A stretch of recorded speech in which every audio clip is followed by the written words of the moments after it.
श्री कृष्ण नाम की महिमा।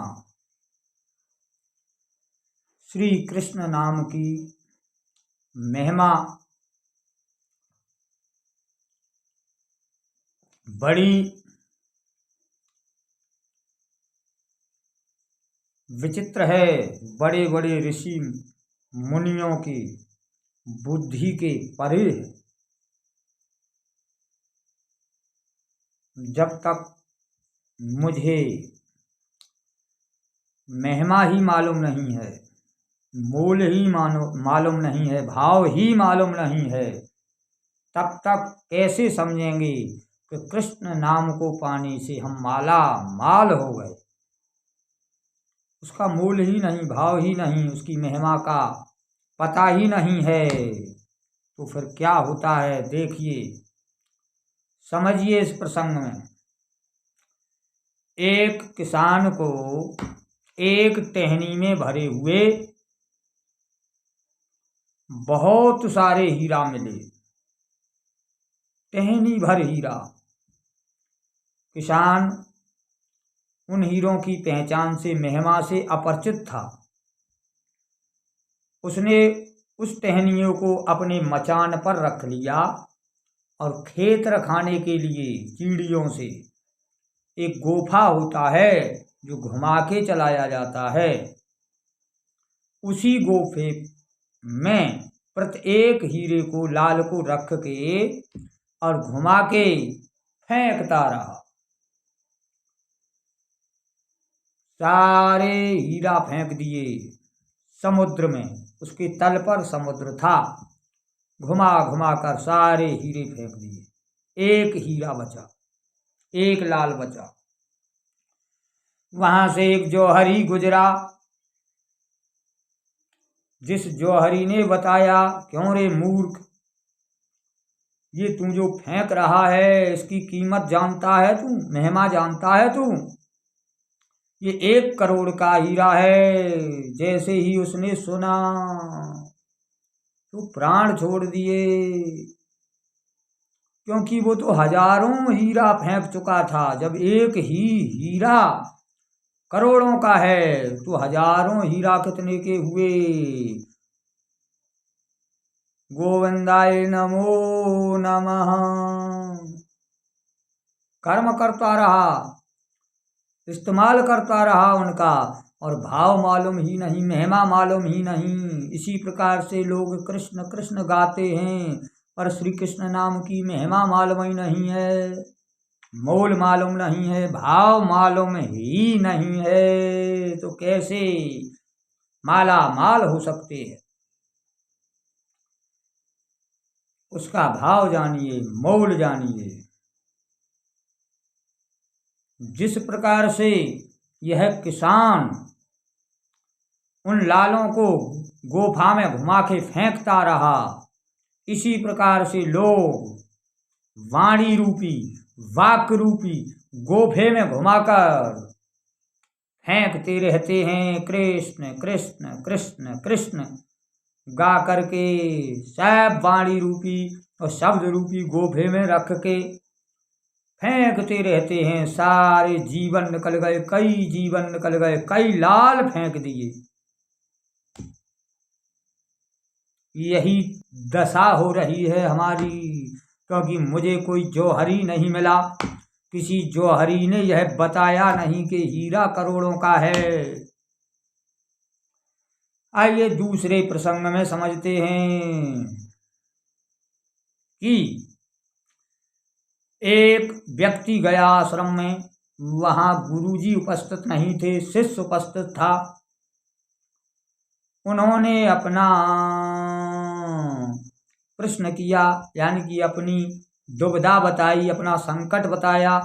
संकट निवारण के अर्थ शिष्य ने एक पर्ची पर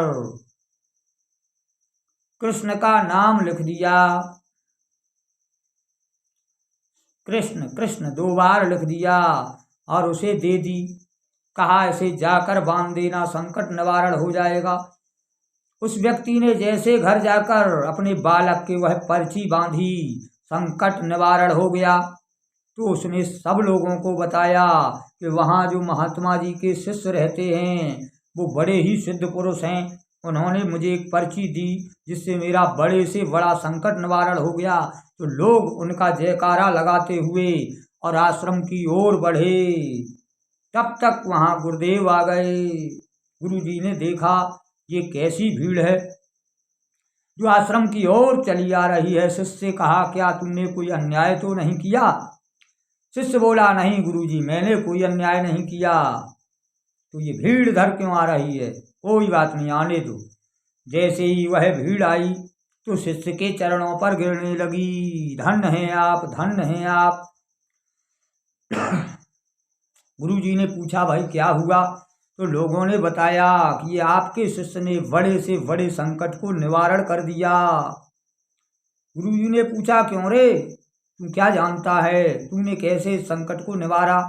बोला, गुरुजी, मैंने एक पर्ची पर 2 बार श्री कृष्ण लिख दिया। जैसे ही गुरुजी ने यह सुना तो बड़ी वेग से, बड़ी जोर से उस शिष्य के एक चांटा मारा, थप्पड़ मार दिया। क्यों मारा गुरुजी ने थप्पड़ जानते हो? लोग अचंभित हो गए। गुरुजी ने कहा, क्यों रे मूर्ख, तुम श्री कृष्ण नाम की महिमा को नहीं जानता? जो तूने 2 बार लिखा, मोल को नहीं जानता? 2 बार लिखा। एक बार श्री कृष्ण नाम की मोल का मोल जानता है? समस्त ब्रह्मांडों की दौलत। एक ब्रह्मांड की नहीं, एक भूमंडल खंड की नहीं, समस्त ब्रह्मांडों की दौलत श्री कृष्ण नाम का मोल नहीं है।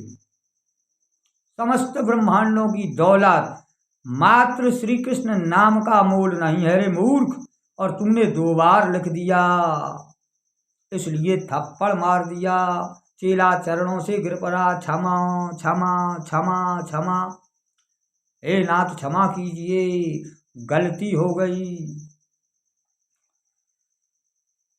अब उसे समझ में आया कि श्री कृष्ण नाम का मोल क्या है। इसी प्रकार से हम वाणी और वाक्य रूपी गोफा पर रखकर रात दिन कृष्ण कृष्ण फेंकते हैं। इसी भवसागर में जैसे उसने समुद्र में फेंक दिए, इसी प्रकार नित्य प्रति श्री कृष्ण श्री राधे वाणी और गोफा से फेंकते रहते हैं। कई जन्म बीत गए, असंख्य हीरे फेंक दिए इसी भवसागर में, क्योंकि उन हीरों की कीमत का मुझे बोध ही नहीं है।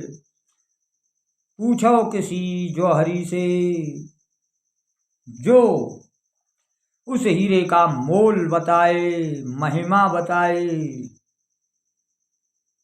भजाए ले वो हीरा जौहरी के लाल पे, भजाए ले वो हीरा जौहरी के लाल पे। इस हीरे को अच्छी तरीके से भजाइए कि तो जौहरी से भजाइए या जौहरी के लाल से भजाइए, या तो किसी महापुरुष से भजाइए जो जौहरी है, या उसी महापुरुष के किसी शिष्य से भजाइए जो जौहरी का लाल है। जब तक वह हीरा भजेगा नहीं, जब तक तुझे उसका मोल मालूम नहीं होगा, तब तक तुम उसी किसान की भांति बाणी और वाक रूपी गोफे पर सारे हीरा फेंकता रहेगा। जब तुझे यह मोल मालूम होगा, तब तुम उसे धारण करके माला माल हो जाएगा, माला माल हो जाएगा। इसमें कोई संदेह नहीं है। पर इस हीरा की कीमत कौन आकेगा, इसका खरीदार कौन है, इसकी सही कीमत बताने वाला कौन है। बिना जौहरी के, क्योंकि भटों का व्यापारी हीरा की कीमत नहीं जानता, हीरा का व्यापारी ही हीरे की कीमत जानता है। इसलिए साधु संग कीजिए, किसी महापुरुष से इस हीरे की पहले जांच कराइए और मोल कीजिए, मोल जानिए। समरिया भाई को भूको, वह भाई का भूखा है, जब उसका सही मोल लगाया जाएगा तब वह तुम्हें माला माल कर देगा, अन्यथा उसका गलत मोल लगाने पर वह तुम्हारे काम नहीं आएगा। यही इस प्रसंग का रहस्य था। इसलिए श्री कृष्ण नाम की जो महिमा है उसे जानिए। निसंदेह कृष्ण नाम में वो विशेषता है जो एक बार उसकी महिमा को जान ले वो स्वयं अनमोल हो जाएगा, स्वयं अनमोल हो जाएगा। बोलिए गोविंद भगवान की जय। जय जय श्री राधे श्याम श्यामा श्याम।